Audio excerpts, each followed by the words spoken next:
Today I'm working on this Chrysler Town and Country. Well, Chrysler Town and Country, and then you got the Dodge Caravan.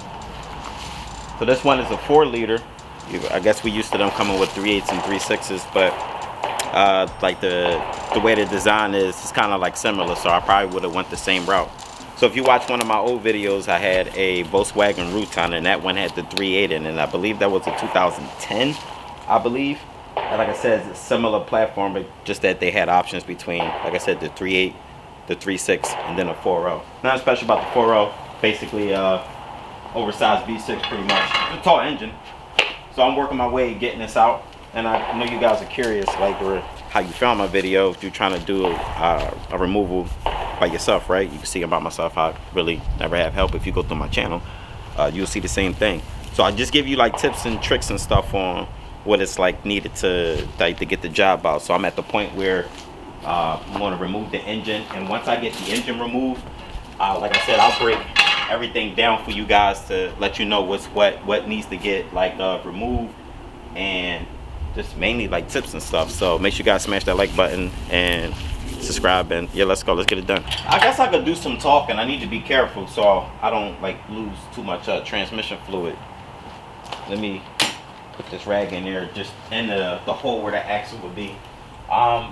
You should get a helper, and I recommend getting a helper. And the only reason I'm saying getting a helper, because there's gonna be a lot of stuff you have to like remove. For me, you can see I had to remove like the front end. It was easy to get the headlights out.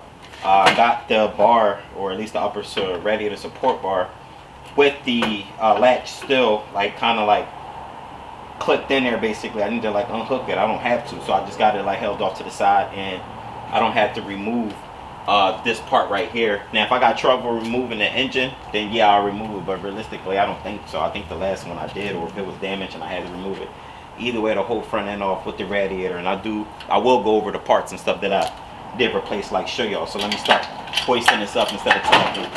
One of the things that help out to get to this point too was to lower the center beam. Now I lowered it down a little bit, wasn't like all crazy or whatever. And at this point I remember I want to move the engine forward, and then I'll begin to do some weird stuff like twist it a little bit. So this is a weird job. It's gonna be weird for you.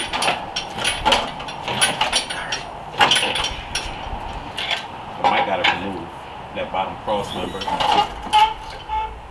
If I can start twisting it. And you notice I took the engine harness. I got the engine harness out. That's under the vehicle, safely in a safe spot. So certain stuff that I did remove, just because I had like weird lines in the way, like the power steering line. You got the two lines coming off the feed and return coming off the rack, right? You gotta get the power steering. There's this line that comes from like the cooler, I guess, that connects back, I'm sorry, to that piece right there of the power steering. You can leave this hanging right here, but it's obviously bolted and stuff. The AC compressor, get that out the way. You got two lines that's going on the condenser that needs to come out the way, and then there's a line coming off the reservoir that goes to the power steering pump. Get that removed, and it's really straightforward process. I mean, not always as straightforward, but you follow them doing what I'm doing, you should be Gucci. Now, twisting this out, it's gonna be the only way you're gonna get it out without doing too much stuff. So I'm going through the back, making sure I don't got nothing extra or whatever. It was like a rusted shield or whatever that was in the way that probably won't put that back on unless the other engine comes with one. And I'm doing this as I'm talking. I'm not like setting none of this up, so it's like y'all getting it live right now. Always go over through your connections and stuff. Make sure you ain't got nothing like rolling over. You won't pull it straight out. Like I said, you have to twist it. Now I should be able to back it out a little bit. Now I'm by myself. I got to be careful not to fall down on this I got a dip right here for the way this driveway is, so I gotta kind of be careful. Ooh. Come on. I'm gonna pump her up a little bit more. Now I'm fully disconnected. Ain't nothing in my way. I'm Gucci. I can keep going.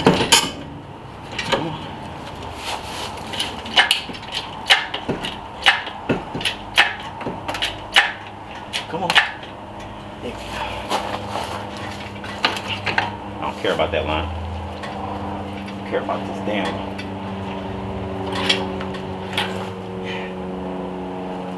Alright, let me get a tire under here in case I have a boo-boo.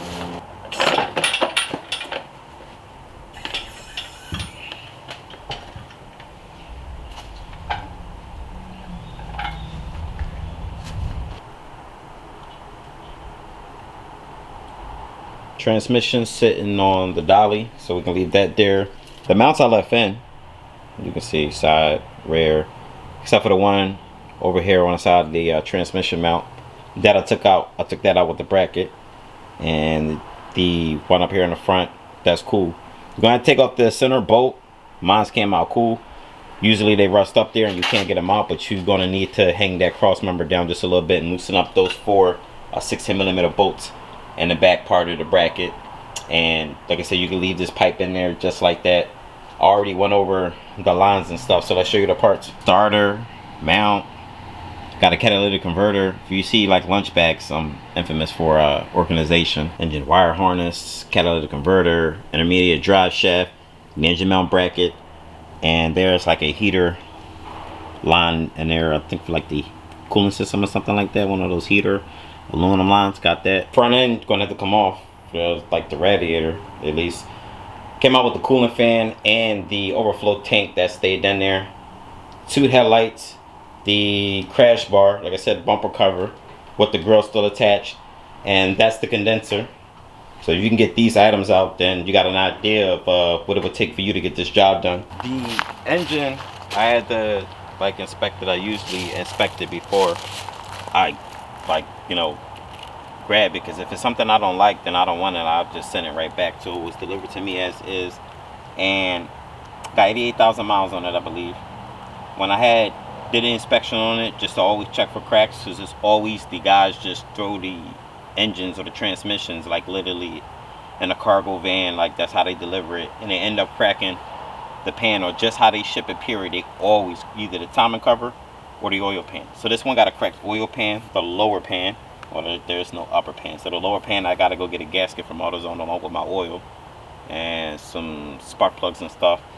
Wanna swap it over from the old motor, and then I'll bring that into this one. So that's cool. I don't need this intake manifold. I believe this came off of like another car. The coil packs I want to swap over from the engine, because there weren't like misfires, or at least for like coil pack holes or nothing like that. So I want to use those, and I don't like the condition because they look all beat up. Engine harness, I don't need this. This is junk, and they probably use extra in case I need like wires. So it's good to have extra parts to like salvage. And then the dipstick got destroyed from handling. Could have been an extra power steering pump. I mean, the pulley is messed up if you want to pull it off, but it ain't worth it. Me pulling off that plastic pulley, it probably pulls off without a problem because it's plastic, but I ain't gonna get into that. I got the tool. Maybe in another video I'll show you guys how to do that. Valve cover gasket's not leaking, so I don't have to worry about that. I can just install it as is, along with the timing cover. Looked like it was taken off before, but I can see that was, well, this is not a this is a timing belt type of engine. Got a timing belt, so that's why the cover is like that. So we wouldn't have a leak there. If there would leak, probably at like the crank seal, or at least in the back side of the cover, there probably would be a leak. But there is no leaks, and it's like nothing to like literally like dwell on. So I can like get some Scotch-Brite and clean up the surfaces for the exhaust manifolds, make sure they clean.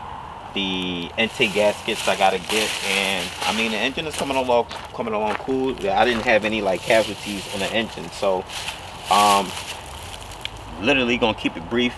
Chrysler Town & Country, you could use this video as a guide for Chrysler Town & Country, Dodge Caravan, and then you got the Routan, the Volkswagen Routan. So I think in the video I try to like link them together where I did the 3.8 one. I took the 3.8 one from the front. I think it was in the video where I was just like bullshitting or whatever, and I didn't like tag it right.